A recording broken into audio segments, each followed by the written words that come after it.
लिए इस समय हम जा रहे थे। हाँ ये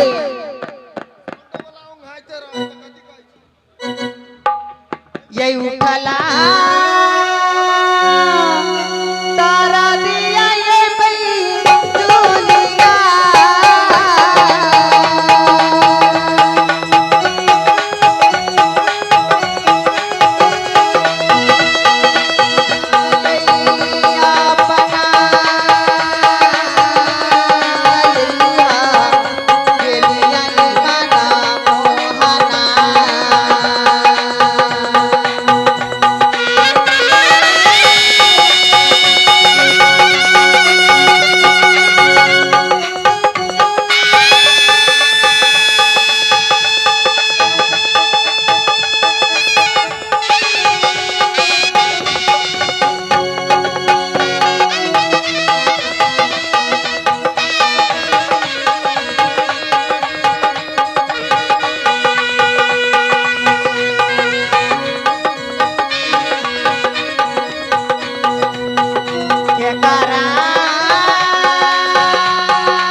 तो ढौला गिर बंगाल हमरे नाम पनमा माली नित दिन फूल का हम अपना मलिकाइन के महल में ला जाय छी कैला कि उहे फूल सा हमर मलिकाइन शिव बाबा के पूजा करिहा आम दिन चल जाय छली सवेरे लेकिन आज के दिन में हमरा लेट से भागल जा रहल छे समय अपना महल में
राजा अरब तरफ की बगीचा और कोनोर में परंतु मालूम प्रिया यही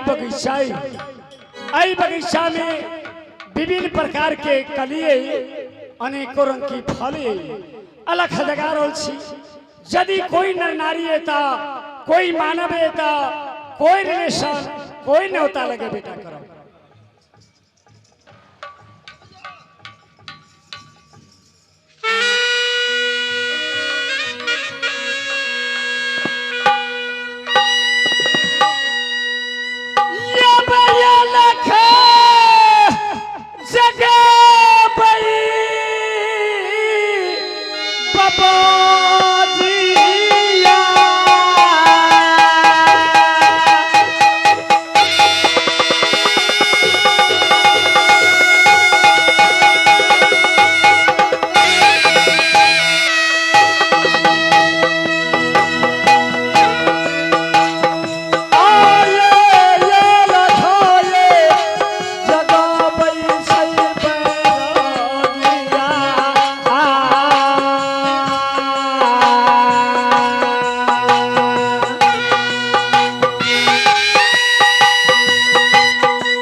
ईश्वर भी मालूम प्रिया, लेकिन ये बगीचा में किनको नहीं देख रही छी। परमात्मा ईश्वर की या शिव गुरु के भक्ति करो छी। हे परमात्मा, कोई यदि मानव है तो उनका सब बात करो।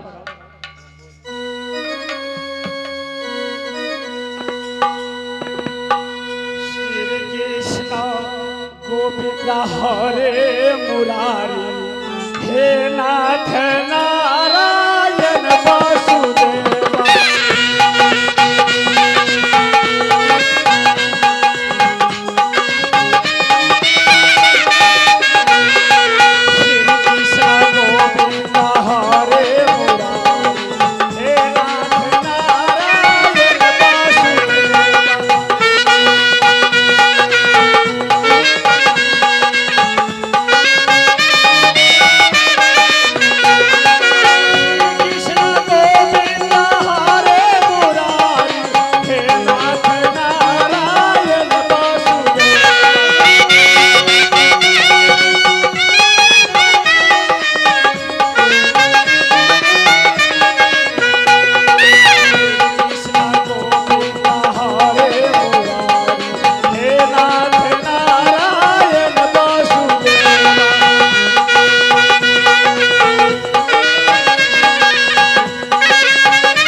मास्टर साहेब ये नहीं सुने छिए, ये हम अपना मलिकाइन के यकीने सभे दिन चल जाए छलिए 8 बजे बुझलिए, लेकिन आई के दिन में 10 बज गए बुझलिए। अखनी तरे हम फूलो नहीं छिलो रहने आ कखनी जब हम अपना मलिकाइन के होइए जाय छी कन कमन का फूल लोर लेबै आ चल जेबे मलिकाइन के होइए। आया के मलिया कर ये हमर मलिबा के की कहिए।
एक जुवा एज की लड़की, परंतु और महल के मिलकाने कोई देशवासी स्मरण ये इनका सब बात करी। ए सुना, बोला ना। अपने बगीचा में के छी? हम आई बगीचा के मिलकाइन छिया। मिलकाइन? हाँ। अरे बाबा की कोई समझ नहीं भेला। ए बगीचा के अपने के? आई बगीचा के हमरा खबर नहीं छिया। नित दिन फूल तोड़ का हम अपना मिलकाइन के महल में ला जाय छिया। अपने फूल ओढ़े वाली? हाँ। अपन घर? हमार घर धौलागिर बंगाल में। या धौलागिर बंगाल? हाँ। अपने या जाति के मालिक? हाँ। स्मरण के लो। सुनो, बोला। हे राम, कभी बताए हैं वशीकरण एक मंत्र है, दीजिए वचन कठोर। या कोई न्योता, कोई रिलेशन इनका साथ लगा रहा, यदि नहीं लगाए काम बिगड़ते।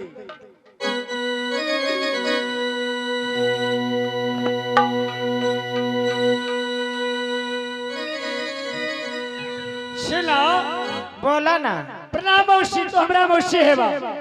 बाप रे बाप, चिन्हे नहीं जाने मौसी मौसी कहे। देखिए, एक तो हमार पूरा फुलवारी के ही तो फूल धांग दिल के आ ऊपर से नाम ठेकान पूछ लेल के। अब झूठे फूटे के हमरा कत कहे प्रणाम मौसी है तो के छे कथी कर छे तो हमरा फुलवारी में आए।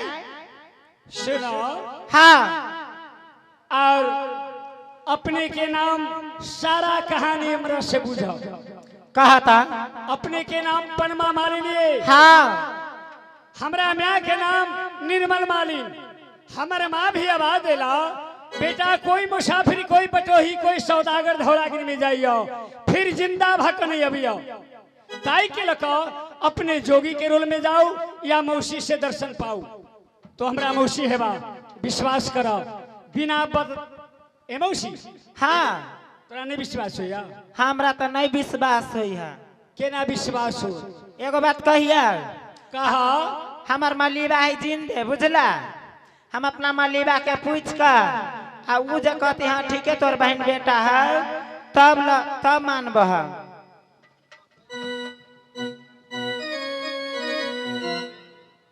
ए मौसी।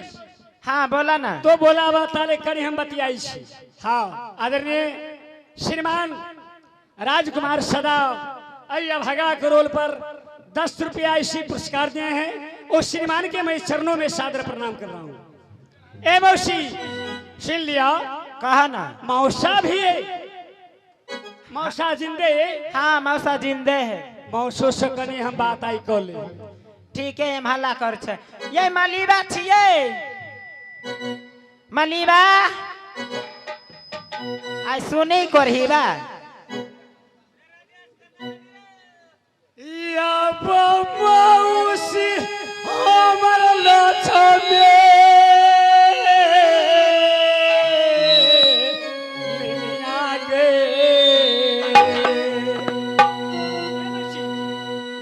जीवन बना देव गई दुलारी झोलगिर सोहरिया में।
आवाज सुनाई दिया तोर या मौसा भी बगीचा में भैया हाँ ओकरे बोले लिए वो अभी होता है। उनका से तो बात करिया और हम साइड में छिप के रही छी। अब आदमी उनका प्रणाम कर ले मौसा के प्रणाम कर दे आ बताओ ना चिंतु तब ना मौसा का प्रणाम करबे। सत कहीं बेच